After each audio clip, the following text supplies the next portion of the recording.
देश के सबसे चर्चित राज्य यूपी में बीजेपी ने जीत हासिल करने के लिए ताल ठोक दी है और पूरी तरह से तैयारियों में जुट चुकी है, जिसके चलते यूपी में हर सीट का आकलन किया जा रहा है। साथ ही जमीनी स्तर पर रिपोर्ट भी तैयार की जा रही है। आपको बता दें कि यूपी में बीजेपी ने सभी 80 सीटों को जीतने का लक्ष्य रखा है। ऐसे में बीजेपी की उन सभी सीटों पर भी नजर है जिन पर 2019 के चुनावों में पार्टी को हार का सामना करना पड़ा था। इन सीटों के लिए बीजेपी ने अब खास रणनीति भी तैयार कर ली है। दरअसल भारतीय जनता पार्टी ने इस बार 2019 से भी ज्यादा बड़ी जीत का लक्ष्य रखा है। ऐसे में बीजेपी को सबसे ज्यादा उम्मीद यूपी से ही है, जिसका कारण है कि यूपी में सबसे ज्यादा लोकसभा सीटें आती हैं और यहाँ पर पार्टी की स्थिति भी काफी मजबूत है। लेकिन फिलहाल यहाँ 14 सीटों पर विपक्षी दलों का कब्जा है। आपको बता दें कि मिशन 80 के लक्ष्य को पाने के लिए बीजेपी अब विपक्ष के कब्जे वाली सीटों पर बड़े बड़े दिग्गजों को मैदान में उतारने की रणनीति तैयार कर रही है, जिनमें फिल्मी हस्तियों से लेकर प्रशासनिक अधिकारी और कई बड़े चेहरे होने वाले हैं।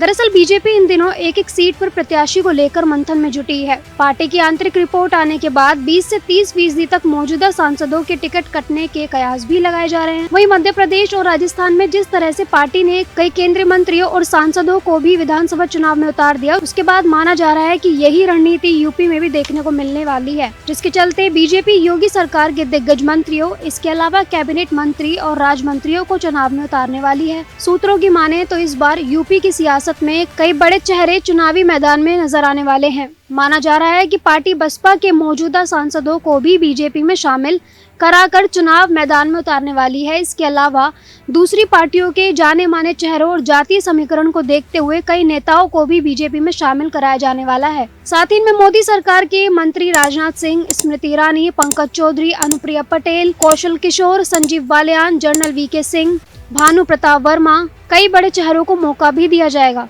इसके अलावा अयोध्या, गोरखपुर, प्रयागराज, कानपुर जैसी सीटों पर फिल्मी जगत की हस्तियों को भी टिकट दिया जाने वाला है। बहरहाल देखना काफी दिलचस्प होगा कि बीजेपी की यह रणनीति कितने हद तक काम आने वाली है। आपका इस खबर पर क्या कहना है, हमें कमेंट करके जरूर बताएं और ऐसी तमाम खबरों के लिए हमारे सभी सोशल मीडिया प्लेटफॉर्म्स को फॉलो करें।